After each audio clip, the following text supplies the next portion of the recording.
할렐루야. 여러분과 늘 함께 귀한 양식을 나누고 먹이는 최한곤 목사입니다. 우리가 창세기 1장 2절을 보게 되면 혼돈과 공허와 기쁨 속에서 이런 말이 나옵니다. 이 세 개의 환경을 단어를 묶어버리면 카오스의 현장이다, 이렇게 이야기할 수 있죠. 창세기 1장 2절의 카오스의 현장에서 물이, 히브리어로 물은 여러분 마임이라고 하는 것은 이미 제 방송을 들으시는 성도님들은 알고 계십니다. 물이 빛이 비춰지는 가운데 빛을 맞으면서 물이 위의 물과 아래 물로 이렇게 갈라집니다. 가운데를 공창이라고 하죠. 천하의 물들이 한쪽으로 모이면서 드러난 묻을 하나님은 땅이라 불립니다. 거기서 땅에 뿌리를 내린 한 구류의 나무가 탄생되었죠. 셋째 날에 탄생된 한 나무입니다. 그 나무는 스스로 광합성의 작용에 의해 영양분을 만들어 자신을 키워나가고 사람과 동물들에게 산소와 양식을 공급하기 시작하면서 창조 네 번째 날로 넘어갑니다. 나무가 아담에게 천지의 피조물들에게 처음으로 하는 말 들어보셨습니까? 나무가 셋째 날에 탄생되어진 그 나무가 우리들에게, 아담에게, 또 천지의 모든 피조물들에게 처음으로 하는 말 들어보신 분 있다면 참으로 복된 깨우침의 자리에 있는 분들입니다. 뭐라 그랬습니까? 이렇게 말했습니다.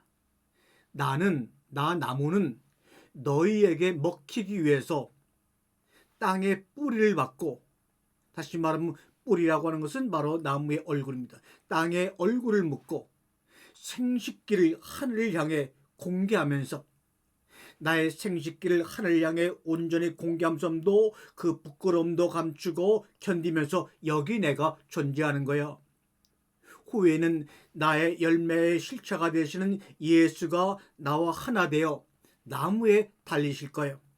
그때 비로소 온 피조물을 살리는 영원한 양식이 너희에게 주어진단다. 알겠니? 그것이 바로 생명나무에 열리는 과일입니다. 우리 사람들은 꼭 총에 맞아야 죽는 게 아니지요. 사람과 사람 사이에, 하나님과 사람 사이에 사랑이 멈추면 죽습니다. 사랑은 마음의 화학작용이라서 발열 반응이 일어나지 않으면 생성되지를 않습니다. 반응하고 결합하는 것이 바로 사랑의 원리입니다. 애플민트와 라임이 만났을 때처럼 개별의 본질과 특성을 망가뜨리지 않고 서로 허용하며 농도를 맞추면 됩니다. 누구나 할 것 없이 사람들은 오래오래 살고 싶어 합니다.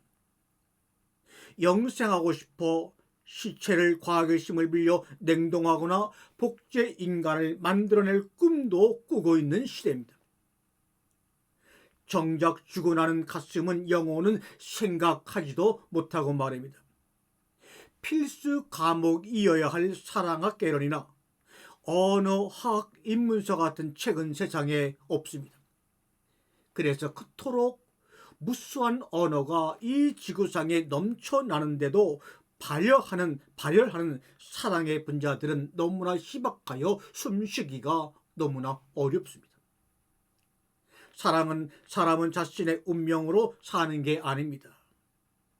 사람의 목숨의 길이는 생명공학 기술에 달려 있을지 모르지만 그 목숨의 깊이는 사랑의 화학에 달려 있습니다. 누군가 당신의 말을 흔드는 말을 한다면, 마음 깊은 곳에서 천둥 소리가 들린다면 그것은 다른 목숨 하나가 결합을 시도한 것입니다. 떨림이 있고 울림이 있고 열이 나고 빛이 난다면 의심할 바 없습니다. 그것은 분명하고 진한 것입니다. 그것은 사랑입니다. 외로움과 쓸쓸함은 고독과 다른 상태입니다. 심심한 상태는 잠시 외로운 상태인데 타의적입니다. 수동적입니다. 그러나 고독은 심심하지 않고 자발적입니다. 고독과 만날수록 나는 고독과 가까워집니다. 외로움이 타인과의 관계, 외부적인 것을 오는 감정이라면 쓸쓸함, 나와의 관계, 내부적인 관계 쏘는 단절입니다. 고독은 단절의 감정이 아니라 몰입의 감정에 가깝습니다. 몰입은 중심에 집중하기 위해 주의를 거두는 상태입니다. 고독은 고독을 뺀 나머지 모두를 불에 소각시킵니다. 그렇게 고독에 팽창하면 혼자의 존재가 있음으로 충만해집니다. 가득해집니다. 이것이 바로 고독의 비밀입니다. 혼자 있을 줄 안다고 하는 것은 자신을 돌보고 아낄 줄 안다는 뜻이죠. 혼자일 때도 완전히 혼자가 되지는 않습니다. 그리워하느라, 미워하느라, 밀어내느라 누군가와 있기도 합니다. 치열하게 자기를 부정하고 애써 자기를 긍정하느라 사투를 벌이는 혼자도 있습니다. 그래서 혼자가 되면 약해지고 또는 강해집니다. 고독은 어쨌든 강렬하게 나를 느끼는 것이고, 그런 혼자의 느낌은 살아있는 동안의 선물임을 여러분 아시는지요? 인간의 이성으로는 인간을 알 수 없게 하나님은 지으셨습니다. 그것이 사랑의 감정이라면 더욱더 불가사의한 비합리와 비과학의 영역에 있지요. 차라리 우주를 이해하려고 덤비는 게 낫지 사랑을 이해하려는 시도는 참으로 무모합니다. 이해 불가한 것들은 그냥 수용하거나 인용하거나 믿거나 그 중에 하나입니다. 사람들은 사랑 앞에서 상대의 좋고 나쁨을 따집니다. 이해가 되면 좋은 것, 이해가 안 되면 나쁜 것입니다. 이건 논리적인 모순입니다. 이해의 대상이 아닌 것, 이해의 대상이 아닌 하나님 사랑을 앞에 두고 이성을 대입하고 있으니까 말입니다. 잘 맞는 사이, 서로 맞춰가는 사이, 잘 안 맞는 사이가 종종 있을 뿐입니다. 사랑의 함수는 좋고 나쁘고의 가치 판단의 문제가 아니라 얼마나 같고 얼마나 다른가의 변수를 풀어가는 계산식입니다. 사랑은 선과 악의 가치 판단 문제가 아닙니다. 우리는 선과 악을 사랑의 가치로 품어서 죽고 죽으리라고 하는 주님의 창세기 2장 17절의 말씀을 생각해 본 적이 없습니다. 선과 악을 사랑의 가치로 품어서 죽고 죽으리라고 말씀하신 주님의 그 말씀을 생각해 본 적이 없습니다. 이제는 생각해야 될 시기가 왔습니다. 성격, 체질, 가치관,习습관, 감수성, 말투, 취향 등등 모든 것들이 서로 사람마다 다를 수밖에 없습니다. 부부 간에도 마찬가지요, 부모 자식 간에도 마찬가지입니다. 다른 것이 정상이지요. 우리는 왜 낯선 곳으로 여행을 떠나는가? 그것은 익숙한 여기와 다르기 때문입니다. 여기와 다르지 않으면 가서 보고 먹고 자고 만나고 돈을 쓰면서 느낄 이유가 없지요. 온갖 불평과 위험을 감수하고 많은 돈과 시간을 써가며 여행하는 이유는 여행이 다른 세계의 새로운 맛을 경험하게 해주기 때문이 아닌가요? 나는 말싸움이 다름을 좁혀가기 위한 열정의 발화 형식이라고 생각을 합니다. 싸움의 목적을 이해하면 전문가의 기술도 터득하게 됩니다. 눈으로 볼 수 있는 다툼은 빙산의 일각입니다. 다른 생각, 다른 마음, 다른 성장, 다른 성향, 다른 환경은 거대하지만 보이지 않습니다. 그래서 선입견이 없이 귀를 열어야 합니다. 싸움의 형식을 빌려 평소에 제대로 들어주지 않았던 상대를 향해 자신이 어떤 사람인지, 무엇을 원하는지를 설명하고 주장하고 발표하는 것인지도 모릅니다. 싸울 때 비로소 상대의 진심과 소망, 속마음이 확연히 드러납니다. 그래서 싸움의 기술자들은 싸움을 서로의 차이와 다름을 좁히는 회의, 서로의 같음을 늘려가려는 협상의 자리로 삼지 않습니까? 가끔 싸움의 하수들이 말해봐야 뭐에 달라지지 않을 텐데 하고 아예 말문을 닫아버립니다. 이런 자포자기는 정말로 위험합니다. 물론 말 몇 마디로 금방 달라지거나 좋아지는 인간은 거의 없습니다. 인간은 습관대로, 편리한 대로, 익숙한 관념대로 삽니다. 누가 권위하고 강요한다고 금세 변하지 않습니다. 우리는 상대를 바꾸기 위해서 말을 하는 게 아닙니다. 내가 말하고 싶어서, 내가 그저 사랑하고 싶어서, 내가 살기 위해서 하는 겁니다. 상대를 바꾸려는 강요의 말은 늘 불통과 저항을 부릅니다. 자기 자신을 살리기 위해 진심을 다해 말한다면 그 말은 변화를 일으키는 힘을 가집니다.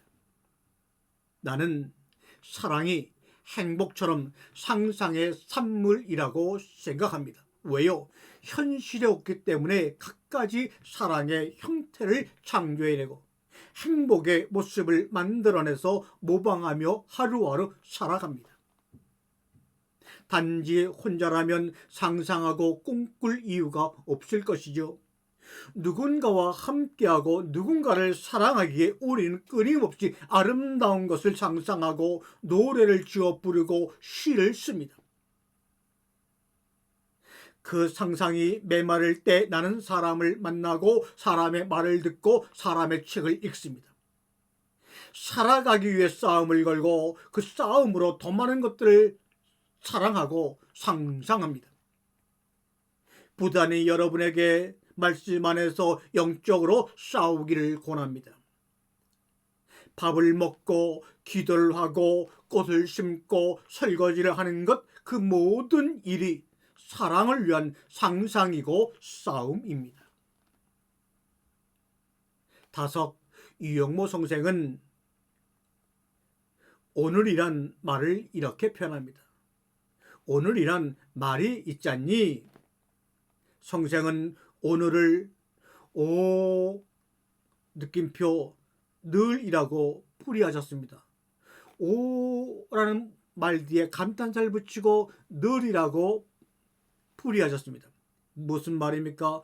오늘 하루가 항상 영원하다는 의미로, 그리고 굳이 대답이 필요하지도 않은데 자꾸 질문을 던져서 청자가 화자의 말에 참여하게 하고 대화에 집중하게 만들었던 기억이 있습니다. 어느 회사의 면접을 참석하게 된 한 청년이 한 이야기입니다. 그는 면접장에서 제가 원하고 좋아하는 이 회사에 면접의 기회를 주셔서 참으로 감사드립니다. 그런데 저의 어떤 점이 좋아서 저를 면접 심사까지 부르셨는지 여쭤봐도 될까요? 이런 질문은 프레임을 만드는 지혜로운 질문입니다. 면접관의 머릿속에 이 친구는 좋은 점이 많다는 인상을 무의식 중에 심어주고 그 이유를 면접관 스스로 찾아보게 만드는 질문 아닙니까?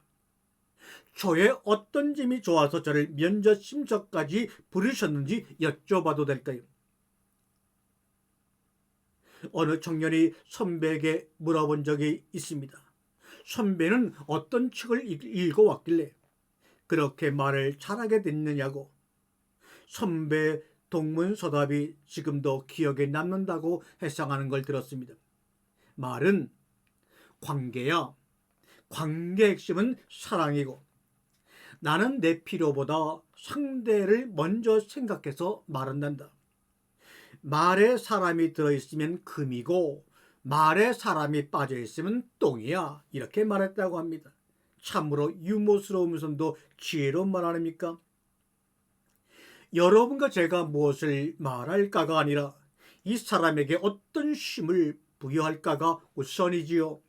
자부심, 자존감, 쓸모, 존중받는 느낌, 이런 게 다 힘이요 파워이거든요. 자기에게 힘을 주는 사람을 싫어하는 사람은 없으니까 말입니다. 사람은 말로 사랑을 시작하고 말로 서약하고 말을 전할 아이를 낳고 말의 세계로 아이를 내보냅니다. 아이는 부모의 말을 전승해 자신의 말을 만들고 그 말을 또한 지키며 삽니다. 말의 주인이 죽은 뒤에도 말은 살아서 누군가의 마음을 흔들고 삶의 방향이 됩니다. 얼마나 유장하고 위대한 생명체입니까? 당신과 나의 말들은 말입니다. 그 말의 시작이 바로 예수 그리스도, 온 천하가 급격하게 변화하고 있는 가운데서 변하지 않은 만물의 그런 본질, 바로 말씀이신 예수 그리스도, 그분은 늘 우리 가운데 말씀으로 영원히 살아 계시지요. 우리가 세상을 살아가면서 말의 거리를 풀지 않고 살아가는 경우가 많습니다. 말을 주고받았을 뿐 상대와 대화를 나눈 적이 한 번도 없다면, 사람의 마음을 얻지 못하면 아무리 상대가 예의 바르고 존중하는 말을 건넸더라도 그건 철저하게 외면하는 말에 지나지 않습니다. 말에는 표정이 있고 그 표정은 감정을 투영합니다. 우리가 연속곡에서 한번 들은 적이 있어서 희미하지만 이야기해봅니다. 김병영님, 사격 훈련이 있습니다 에는 표정이 없습니다. 그런데 그 드라마에서 김병장님 사격 훈련이지 말입니다 에는 교감을 확인하는 표정이 있어서 좋았습니다. 점심 뭐 먹을까와 우리 뭐 먹을까는 다릅니다. 말의 뉘앙스, 어감은 마음의 표정이고 감정의 거리입니다. 너와 나의. 누군가가 당신에게 감정을 배제한 공식적이고 사회적인 언어를 계속 사용하고 있다면 빨리 관계 거리를 살펴보아야 합니다.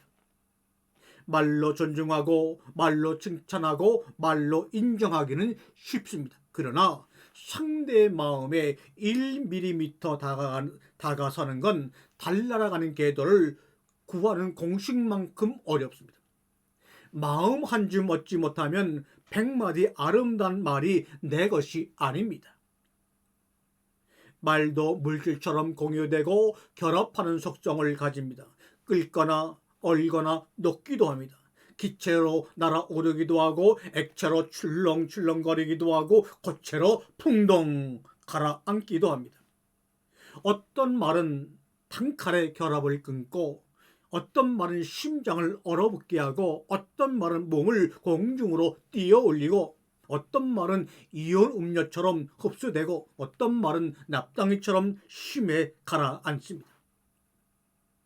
사랑한다는 말에는 부력이 작용하고 헤어지자는 말에는 수증기가 가득하고 그것밖에 안 되느냐 말에는 쇳덩어리가 달려 있지요. 우리는 매일매일 말의 연금술에 몰두합니다. 오늘 어떤 사람은 당신이 미치도록 보고 싶다는 화학의 말로 상대의 심장을 설탕물같이 녹이는데 성공하고, 어떤 아이는 세상에서 엄마가 제일 예쁘다는 화학의 말로 엄마의 허파에 헬륨가스 같은 물질을 불어넣는데 성공합니다. 어떤 말들은 이산화탄소를 잔뜩 머물고 있습니다. 그 말들은 색깔도 향기도 맛도 없이 스며들어 사람을 숨막혀 죽게 만듭니다. 살려면 신선하고 맑은 말을 씌워야 합니다. 활짝 열리는 창문 같은 사람을 만나 마음을 환기해야 합니다. 오늘이 바로 그런 시간인 것을 우리들은 알지 않습니까? 나는 말과 물이 화학적으로 무척 유사한 물질이라고 생각합니다. 아기 때는 몸속 80% 정도가 물이지만 점점 나이가 들면서 그 비율이 50% 정도로 떨어진다고 합니다. 아기 때는 피부가 촉촉하지만 노화가 진행될수록 피부가 쪼글쪼글 건조해집니다. 아이들의 말은 탱글탱글 톡톡 튀지만 어른들의 말은 윤기를 잃고 무겁게 가라앉습니다. 물을 공급받은 세포가 산소와 영양소를 체내 곳곳에 운반하며 돌아다니듯 우리의 말도 몸속을 돌아다녀 우리에게 새로운 영양분과 산소를 공급해 줍니다. 대부분 타인이 내게 해준 말들입니다. 그러므로 내 말은 타인의 몸속에 들어가서 지금도 운행하고 있다는 사실을 여러분 주의 깊게 생각해 보세요. 오늘 내가 하는 말에 몇 퍼센트의 산소가 함유되어 있는가? 나를 살리고 타인을 살리는 말이 내 몸속에 저장되어 있어야만 합니다. 연금술이란 별게 아닙니다. 그 사람을 빛나게 해주는 말 한마디면 충분합니다. 연금술이라는 게 별게 없습니다. 그 사람을 숨쉬게 하고 살리는 말을 아끼지 않으면 됩니다. 어느 때는 청량한 물로, 어느 때는 뜨거운 피로, 어느 때는 달콤한 가죽으로 스며들면 됩니다. 오늘 여러분이 제조한 불사의 언어, 당신이 발견한 하나님의 언어, 천상의 언어는 무엇입니까? 저는 그 언어 한마디만 여러분에게 전달할 수 있다면 너무너무나 복되고 감격스러울 것입니다. 보다 나쁜 한마디 말에 자신의 기분을 온통 맡겨버릴 때가 있지요. 이것은 생의 낭비입니다. 내면의 평화, 영혼의 평화를 연습하지 아니하면 인생은 악마의 말 한마디에도 함락될 수가 있습니다. 인간은 우주정거장을 건설할 수 있지만 자기 안의 감정과 마주할 탁자 하나 들여놓기 어려울 정도로 꽉 차 있습니다. 인간의 말은 빙하기를 끝낼 수도 있고 지구를 멸망하게 할 수도 있습니다. 인간은 말에 분노를 담을 수 있고 병균을 주입할 수 있고 약을 넣을 수도 있습니다. 어떤 동물도 어떤 식물도 할 수 없는 일을 인간은 말 한마디로 해낼 수가 있습니다. 또한 인간은 침묵으로도 위대한 말을 할 수가 있습니다. 말하기보다 침묵을 지킴으로 더욱 강렬한 인상을 남기는 경우가 종종 있지 않습니까? 말을 옹축하고 다듬으로써 그 어떤 말보다 깊게 더 각인시킵니다. 달라이라마는 이렇게 얘기했어요. 1년 중에 아무것도 할 수 없는 날은 단 이틀뿐이다. 그 중에 하루는 어제이고 또 다른 하루는 내일이다. 오늘은 사랑하고 믿고 행동하고 살아가기에 최적의 날이다. 이렇게 말합니다. 맞습니다.